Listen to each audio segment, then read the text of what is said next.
Firstly, you can use the old fuse panel as a junction box if certain conditions are met. The box must be listed as a junction box or be able to be converted to one. The box needs to be large enough to hold all conductors and devices without overcrowding. All knockout holes must be closed, except for those used for wiring. The box must be mounted securely. Secondly, you can make junctions in the branch circuit conductors and the sub-pole feeders in the same box if certain conditions are met. The box has to be large enough to contain all conductors and devices without overcrowding. The conductors must be connected with approved splicing devices. The splices need to be insulated with approved materials. Thirdly, you can put the sub-pole feeders and the branch circuit conductors in the same raceway if some conditions are fulfilled. The raceway must be large enough to contain all conductors without overcrowding. The raceway must be of the proper type for the location and environment. The conductors need to be spaced properly. The raceway must be supported properly. Fourthly, you can use an MB cable to extend the sub-panel feeders from the old fuse panel location to the new circuit breaker sub-panel. There isn't a prohibition on using an MB as a feeder, but you must make the junctions in the feeder in an approved junction box. When you relocate the branch circuits out of the closet, you must ensure the new location is accessible and the circuits are properly labeled. It is important to obtain a permit from your local building department before you start any electrical work. It is highly recommended to have your work inspected by a qualified electrician to ensure it meets all applicable codes and standards. When determining if a box is large enough, you must follow the guidelines in the National Electrical Code, specifically Article 314.16, which provides the rules for calculating box fill. Each conductor that originates outside the box and terminates inside the box counts as one conductor. Each conductor that passes through the box without splice or termination counts as one conductor. Each equipment grounding conductor counts as one conductor based on the largest equipment grounding conductor entering the box. A conductor running unbroken through one or more devices counts as a single conductor. Each device such as a switch or receptacle counts as two conductors. Internal cable clamps count as one conductor based on the largest conductor entering the box. Conductors that originate and terminate entirely within the box, such as pigtails, are not counted. Once you have determined the total number of conductors you will have in the box, you must refer to Table 314.16 of the National Electrical Code to determine the minimum box size required for the specific type and size of box you are using. For example, if you are using a 4-inch by 1/2-inch square metal box and you have 8 number 12 American wire gauge conductors, the minimum box volume required would be 30.3 cubic inches according to the table. If the conductors are of different sizes, you must use the volume allowance shown in Table 314.16b for each size conductor. Number 14 American wire gauge is 2 cubic inches, number 12 American wire gauge is 2.25 cubic inches, number 10 American wire gauge is 2.5 cubic inches, number 8 American wire gauge is 3 cubic inches, and number 6 American wire gauge is 5 cubic inches. If you intend to use the existing fuse panel enclosure as a junction box, ensure that it is listed for that purpose or can be made to meet that requirement. Junction boxes must be adequately supported. Refer to NEC Section 314.23 for support requirements. Generally, boxes should be securely fastened to a structural surface or supported by conduit or other approved means. The opening of any unused knockout must be closed using an appropriate closure. This is typically accomplished using knockout seals or knockout plugs.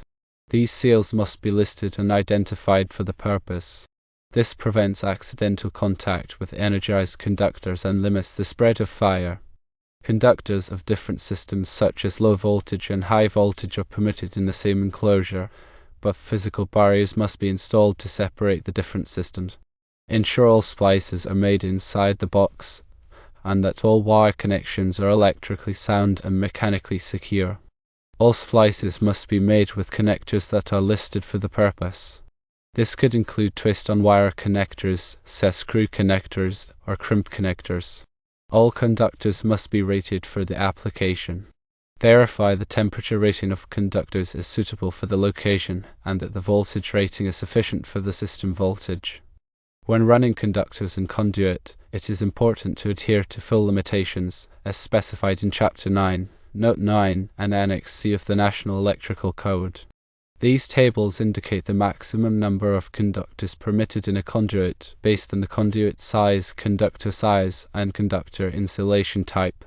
For example, assuming you are using type THHN conductors in trade size 3/4-inch electrical metallic tubing, you can fit up to 8 number 12 American wire gauge conductors, or 5 number 10 American wire gauge conductors, or 3 number 8 American wire gauge conductors. Exceeding conduit fill limits can cause overheating of conductors and can make pulling conductors difficult, potentially damaging the insulation. Verifying conductors is necessary when multiple current-carrying conductors are bundled together in a raceway, cable, or enclosure.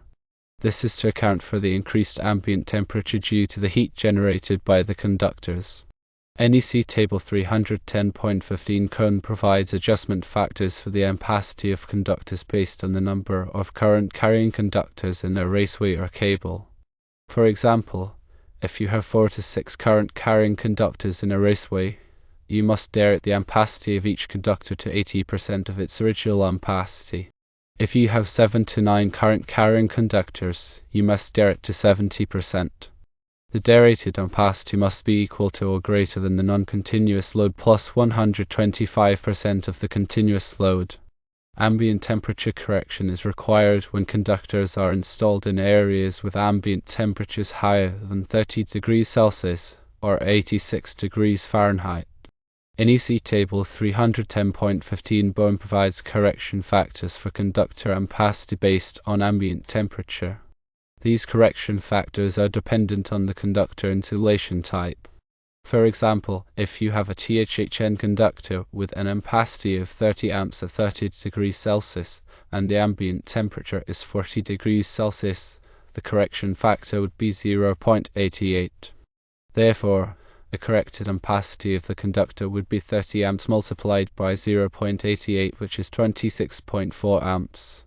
Underground feeder, also known as UF cable or non-metallic sheet cable, also known as NMB cable, can be used for feeders in certain applications. Non-metallic sheet cable must be protected from physical damage where installed in exposed locations. UF cable can be directly buried in the ground, but it must be buried at the correct depth, as specified in NEC Table 300.5. NMB cable cannot be used in wet or damp locations. Conductors in a raceway must be insulated. The insulation provides a barrier between the energized conductor and ground, preventing short circuits and electrical shock hazards. Conductors must be rated for the voltage of the circuit in which they are used. In a 120-volt circuit, the conductors must have an insulation voltage rating of at least 300 volts. In a 240-volt circuit, the conductors must have an insulation voltage rating of at least 600 volts. Conductors must be sized according to their ampacity. The ampacity is the maximum amount of current that a conductor can safely carry without overheating. The ampacity of a conductor is determined by its size, material, and insulation type. The minimum size of the feeder conductors is calculated based on the load served. The feeder conductors must have an ampacity equal to or greater than the non-continuous load plus 125% of the continuous load. Continuous load is a load where the maximum current is expected to continue for 3 hours or more. Non-continuous load is a load where the maximum current is not expected to continue for 3 hours or more. Ensure that the overcurrent protection device, such as a circuit breaker or fuse, is sized properly to protect the conductors. The overcurrent protection device must be rated to protect the conductors from overload, which is when the current exceeds the ampacity of the conductor. The overcurrent protection device must be rated to protect the conductors from short circuit, which is when there is a low resistance connection between two conductors. The overcurrent protection device must have an interrupting rating sufficient for the available fault current at its location. Available fault current is the amount of current that would flow in a short circuit condition. The available fault current must be determined by an engineering study. Ensure all work is performed in accordance with the National Electrical Code and all applicable local codes. Contact your local building department for permitting and inspection requirements. If you are not familiar with electrical work, contact a qualified electrician. The electrical work can be dangerous and should only be performed by qualified individuals. The National Electrical Code is a set of standards for safe electrical installation published by the National Fire Protection Association. It is updated every 3 years. The National Electrical Code is adopted by most states and local jurisdictions in the United States. It is important to be familiar with the National Electrical Code before performing any electrical work. If you have any questions about the National Electrical Code, contact a qualified electrician or your local building department. Proper labeling of electrical panels and circuits is crucial for safety and maintenance. Clearly labeling each circuit breaker with a description of the area or equipment it serves allows for quick identification during troubleshooting or maintenance activities. This prevents accidental disconnection of critical circuits and ensures that the correct circuit is energized before any work is performed. Labels should be durable and easy to read. Panel schedules should be updated whenever circuits are added, removed, or changed. It's also important to label the voltage and amperage of each circuit. Ensure all electrical boxes and panels are accessible for inspection and maintenance. Do not block access to electrical equipment with furniture, storage, or other obstructions. A clear workspace of at least 3 feet in front of electrical equipment is generally required by code. This allows for safe and easy access for electricians and inspectors. Proper grounding and bonding are critical for electrical safety. Grounding provides a path for fault current to return to the source, tripping the circuit breaker and preventing electrical shock hazards. Bonding ensures that all metal parts of the electrical system are at the same potential, reducing the risk of shock. Grounding electrodes, such as ground rods or water pipes, must be properly installed and connected to the electrical system.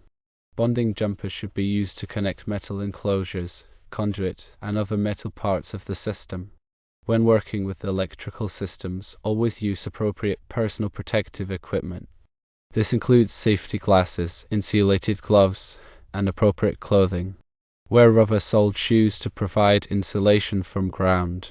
Avoid wearing jewelry or other metal objects that could come into contact with energized conductors.